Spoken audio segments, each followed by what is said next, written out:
여름 휴가를 끝낸 더불어민주당 추미애 대표와 자유한국당 홍준표 대표가 국회로 돌아왔습니다. 첫 발언은 나란히 정부의 대북 정책에 모아졌습니다.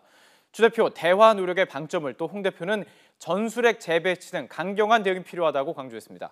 국회 취재기자 연결합니다. 박광열 기자.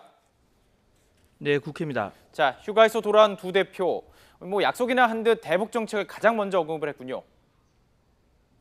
네, 휴가지에서 SNS 정치를 이어온 두 대표는 오랜만에 국회에서 공개 발언에 나섰는데요. 현안에 대한 시각차는 여전했습니다. 더불어민주당 추미애 대표는 유엔 안보리의 대북 제재안 결의에 큰 의미를 부여하면서도 끊임없는 대화 노력을 강조했습니다. 동남아시아 국가연합 등의 남북관계 개선 지지 성명을 놓고 베를린 선언에 대한 국제사회의 지지 성명이자 베를린 선언을 포기해서는 안 되는 이유라고 설명했습니다. 반면 홍 대표는 전술핵 재배치 등 북핵 대응 방안이 더 필요하다고 날을 세웠는데요. 자신이 대선 전 주장했던 코리아 패싱이 현실화되고 있다면서, 그런데도 정부는 베를린 선언이나 대북 전단 살포 등 비현실적 대북 정책을 펴고 있다고 비판했습니다. 대표가 휴가를 자진반납한 국민의당과 바른정당 역시 대북 제재와 관련한 발언을 했는데요. 국민의당은 문재인 대통령이 휴가로 운전석을 비운 사이 미국 주도의 강력한 대북 제재안이 채택됐다면서 미국이 선택할 수 있는 새로운 대북 접근 카드를 정부가 마련할 것을 촉구했습니다. 바른정당 이해운 대표는 대북 제재안에 대한 중국과 러시아의 동의에 환영한다면서도 원유 공급 금지가 빠진 점 등은 한계로 지적했습니다.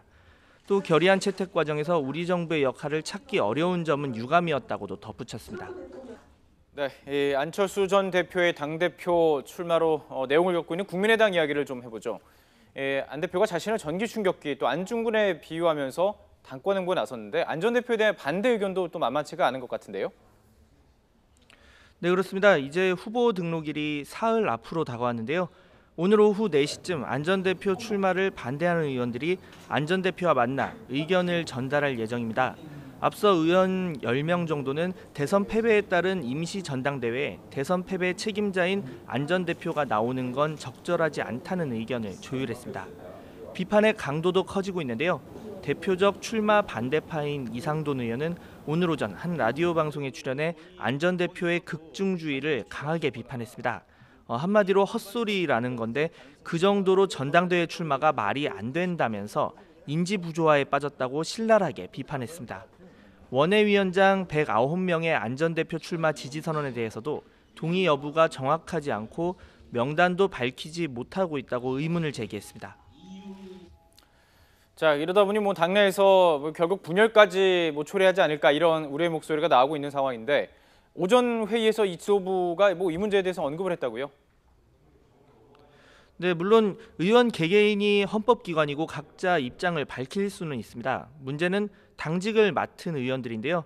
박주선 비대위원장은 당직을 맡고도 개인적 의견을 밝히는 몇몇 의원들을 겨냥해 과유불급, 또 내로남불식 행동이라고 비판했습니다. 또 지도부는 당원 투표로 결정되는데 몇몇이 공개 발언으로 이를 결정하려는 건 당의 지향점과 맞지 않는다고 지적했습니다. 오늘 회의에서 이런 문제가 재발될 경우 위원장 명의로 엄중 경고할 것을 의결했다고도 밝혔습니다.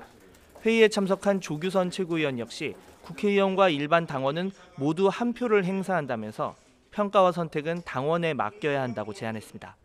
이런 가운데 안 전 대표는 과거 지역구였던 노원구 기초의원 및 당원과 만나는 등 당권 도전 행보를 예정대로 이어갑니다. 지금까지 국회에서 YTN 박광열입니다.